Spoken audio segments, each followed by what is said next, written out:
بس خاموش نظروں سے امرتا کو دیکھتا رہا۔ اس سے پہلے کہ میں کچھ کہتا وہ پہلے ہی بول پڑی۔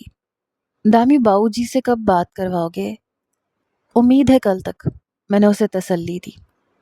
باؤ جی کی آواز سننے کو کان ترس رہے ہیں۔ ہائے ربا، ان کا کیا حال ہوگا، وہ تو میرے بغیر ایک پل نہیں گزارتے تھے۔ پھر بھی اتنی دور بھیج دیا تمہیں، میں نے بے ساختہ کہا۔ وہ نہیں بھیجنا چاہتے تھے دامی، لیکن مجبور تھے۔ شاید باؤ جی جیسے سارے پتا مجبور ہوتے ہیں۔ وہ اپنی لاڈلیوں کو اچھے اور کھاتے پیتے رشتوں کی خاطر خود سے جدا کرتے ہیں، پھر 7 سمندر پار بھیج دیتے ہیں، لیکن انہیں وہ آفتیں نظر نہیں آتی جو وہاں ان غریب لڑکیوں کے لیے منہ پھاڑے کھڑی ہوتی ہیں۔ بابل کے آنگن سے جدائی تو ہر لڑکی کا نصیبہ ہوتی ہے دامی۔ اس کی آنکھوں میں پھر سے آنسو امڈ آئے۔ میں نے اسے اپنے ساتھ لگایا، بے ساختہ اس کے سر پر اپنے ہونٹ رکھ دیے۔ حوصلہ رکھو امرتا، تم ضرور اپنے دیش لوٹو گی، اپنے باؤ جی سے ملو گی۔ اگلے روز طے شدہ پروگرام کے مطابق میں اور عرفات فلیٹ سے نکلے، لیکن ہم نے امرتا کو اس بارے میں کچھ بھی نہیں بتایا تھا، ورنہ میری واپسی تک وہ اندیشوں سے ہلکان ہوتی رہتی۔ اسے صرف اتنا بتایا تھا کہ ہم سفر کے ڈپلیکیٹ کاغذات بنوانے کے لیے کسی ٹریول ایجنٹ سے ملنے گئے ہیں، اور اس ایجنٹ کے ذریعے ہم انڈین ایمبیسی سے رابطہ کریں گے۔ تھوڑی دیر بعد ہم گرماتا کے ہوٹل پہنچ گئے۔ میں اور عرفات دھڑکتے دل کے ساتھ ایک آفس نما کمرے کے سامنے پہنچے۔ ایک ہٹا کٹا ملائی سامنے آیا۔ اس نے مقامی زبان میں عرفات سے کچھ پوچھا۔ عرفات نے تفصیل سے جواب دیا۔ وہ شخص پہلے تو ہمیں سر تا پا گھورتا رہا، پھر ساتھ لے کر اندر ایک کشادہ کمرے میں چلا آیا۔ باقی ہوٹل کی طرح یہ کمرہ بھی نیم تاریک تھا۔ فرش پر ایک بوسیدہ سا قالین بچھا ہوا تھا۔ ایک 8 فٹ لمبی اور تقریباً 4 فٹ چوڑی میز کے پیچھے ایک موٹی تازی عورت بیٹھی تھی۔ اس کا رنگ گندمی تھا، لیکن ہونٹ سیاہ تھے۔ آنکھوں کے گرد بھی سیاہ ہلکے تھے۔ وہ پتلون اور شرٹ پہنے ہوئے تھی۔ بال کھینچ کے ایک چھوٹی سی چوٹی کی شکل میں باندھے گئے تھے۔ وہ پان چبا رہی تھی۔ اس کے ساتھ ہی کرسیوں پر 2 مقامی افراد بیٹھے تھے۔ ان میں سے ایک کے ہاتھ میں کسی اچھی نسل کا چھوٹا سا کتا تھا۔ وہ تینوں دلچسپی سے اس پپی کو الٹ پلٹ کر دیکھ رہے تھے۔ وہ عورت ہندوستانی تھی۔ وقفے وقفے سے وہ زور سے ہنستی تھی اور مردانہ انداز میں کسی ایک مرد کے ہاتھ پہ ہاتھ مارتی تھی۔ ہم کمرے کے ایک گوشے میں صوفے پہ بیٹھ گئے، اسے دیکھتے رہے۔ یہی گرماتا تھی۔ حلیے کے اعتبار سے تو گرماتا کا جو تصور ہمارے ذہن میں آیا تھا وہ تقریباً یہی تھا، لیکن ہمارا خیال تھا کہ وہ بے حد سنجیدہ اور غسیلے روپ میں ہمیں نظر آئے گی، لیکن یہ خیال ہمارا غلط ثابت ہوا۔ 4-5 منٹ کی گفتگو کے بعد گرماتا نے کتا ان دونوں افراد سے لے لیا اور اپنے نوکر کے حوالے کر دیا۔ وہ دونوں افراد خوش آمدی انداز میں گرماتا کا شکریہ ادا کرتے ہوئے چلے گئے۔ وہ دونوں چلے گئے تو گرماتا ہماری طرف متوجہ ہوئی۔ اس کے چہرے کی بشاشت ایک دم گہری سنجیدگی میں ڈھل گئی۔ اس نے سوالیہ نظروں سے اپنے ہٹے کٹے ملازم کی طرف دیکھا۔ ملازم نے ادب سے سر جھکا کر گرماتا سے چند سرگوشیاں کی اور پھر باہر چلا گیا۔ جب گرماتا بولی تو اس کے پان سے رنگین دانت خاصے بدصورت نظر آئے۔ ہاں بھائی، کس لڑکی کے سلسلے میں آئے ہو تم لوگ؟ عرفات نے میری طرف اشارہ کرتے ہوئے کہا، وہ اس کی گرل فرینڈ ہے جی۔ دونوں بہت عرصے سے ایک دوسرے سے پیار کرتے ہیں، لیکن درمیان میں ایک شخص آ گیا ہے جس نے سب کچھ الٹ پلٹ کر کے رکھ دیا۔ وہ لڑکی یہاں آ کر سخت مصیبت میں پڑ گئی ہے جی۔ پہیلیاں نہ بجھواؤ، سیدھی بات کرو، کیا نام ہے لڑکی کا؟ امرتا جی، امرتا کور۔ کہاں کی رہنے والی ہے؟ جالندھر کی۔ اور یہ چھوکرا؟ گرماتا کا اشارہ میری طرف تھا۔ یہ پاکستان کا ہے جی، لاہور میں رہتا ہے۔ گرماتا نے تیز نظروں سے میری طرف دیکھا تو مجھے جھرجھری سی آ گئی۔ وہ اپنی بھاری کرخت آواز میں بولی، تم لاہور میں رہتے ہو، لڑکی جالندھرن ہے، تم دونوں کا معاملہ کیسے پٹا؟ میں نے خشک ہونٹوں سے زبان پھیر کر عرفات کی طرف دیکھا۔ اس نے اس بات میں سر ہلایا۔ مطلب یہ تھا کہ میں سب کچھ گرماتا کے گوش گزار کر دوں۔ کرنیل سنگھ نے بھی ہمیں یہی ہدایت کی تھی۔ میں نے 5-10 منٹ میں اپنے اور امرتا کے بارے میں گرماتا کو سبھی کچھ خلاصے میں بتا دیا۔ جب میری بیان کی ہوئی رداد میں راکیش پانڈے کا ذکر آیا تو گرماتا کی دلچسپی نمایاں طور پر بڑھ گئی۔ کرنیل کی بات درست ثابت ہو رہی تھی کہ راکیش کی وجہ سے گرماتا ہمارے معاملے میں دلچسپی لے گی۔ کرنیل کے مطابق راکیش سے گرماتا کی خار بازی بہت پرانی تھی اور وہ اسے ذکر پہنچانے کا کوئی بھی موقع ہاتھ سے جانے نہیں دیتی تھی۔ میری کتھا ختم ہوئی تو گرماتا نے ایک گہری سانس لی۔ کہنے لگی، یہ راکیش اور جان ینگ دونوں ایک جیسے حرامی ہیں۔ اس کے بعد اس نے دونوں کو ایک ایک زبردست قسم کی مردانہ گالی دی اور پھر نیا پان منہ میں ٹھونس لیا۔ اس سے پہلے کہ وہ مزید کچھ کہتی، اس کے قریب رکھے ٹیلی فون کی گھنٹی بجنے لگی۔ اس نے ریسیور اٹھایا۔ چند باتیں کرنے کے بعد اس کا پارا ایک دم چڑھ گیا۔ وہ ملائی زبان میں کچھ بول رہی تھی۔ الفاظ میری سمجھ میں نہیں آ رہے تھے، لیکن صاف پتہ چل رہا تھا کہ وہ مخاطب کی ماں بہن ایک کر رہی ہے۔ چند سیکنڈ کے بعد اس نے ریسیور کریڈل پہ پٹخ دیا۔ اگالدان میں یوں پان تھوکا جیسے اپنے مخاطب کے منہ پہ تھوک رہی ہو۔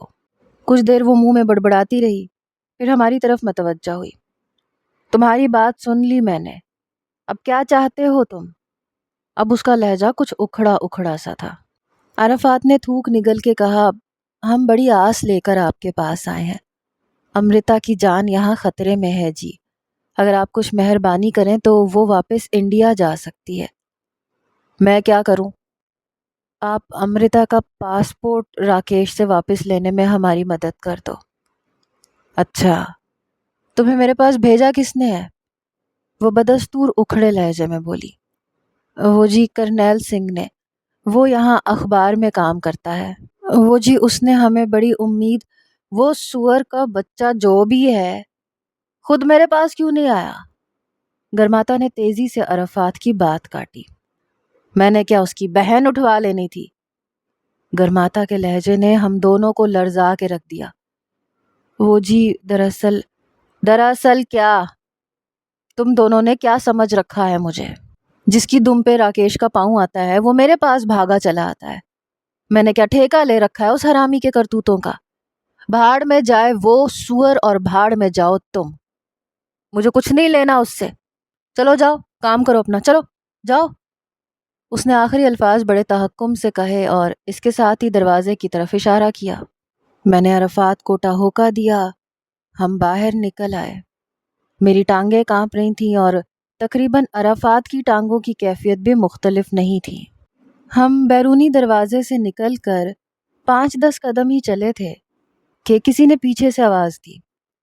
میں نے مڑ کے دیکھا تو یہ وہی آدمی تھا جس نے شروع میں ہمارا استقبال کیا تھا۔ اس نے ٹوٹی پھوٹی انگریزی میں کہا کہ میڈم آپ کو بلا رہی ہیں۔ ہم ٹھٹک کے ایک دوسرے کو دیکھنے لگے۔ پتہ نہیں اب میڈم کے کون سے موڈ کا سامنا کرنا ہوگا۔ عرفات نے اس بات میں سر کو جنبش دی اور ہم دونوں ڈرے ڈرے سے واپس گرماتا کے کمرے میں پہنچ گئے۔ گرماتا نے ہمیں صوفے پہ بیٹھنے کا اشارہ کیا۔ ہم بیٹھ گئے تو وہ اپنی مخصوص بھاری بھرکم آواز میں بولی، دیکھو تم دونوں شکلوں سے سمجھدار لگتے ہو، اس طرح بغیر ریفرنس کے میں کسی کے لیے کچھ نہیں کر سکتی۔ جس اخبار والے نے تمہیں میرے بارے میں جانکاری دی ہے اسے اگلی دفعہ ساتھ لے کر آنا۔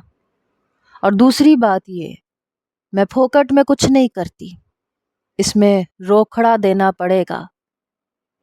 کتنے روپے ہوں گے جی؟ میرا مطلب ہے کتنی رقم؟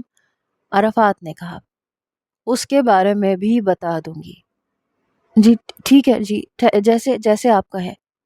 پھر ذرا توقف سے بولا، امرتا اور میرا یہ دوست اس وقت پردیسی اور بے سہارا ہیں جی۔ اگر آپ کے کارن ان کا کچھ بھلا ہو جائے تو یہ ساری عمر دعائیں دیں گے۔ ٹھیک ہے، اس نے قدرے بیزاری سے ہاتھ ہلایا۔ پھر کہنے لگی، پرسوں آنا شام 7 بجے کے قریب، پھر بات کریں گے۔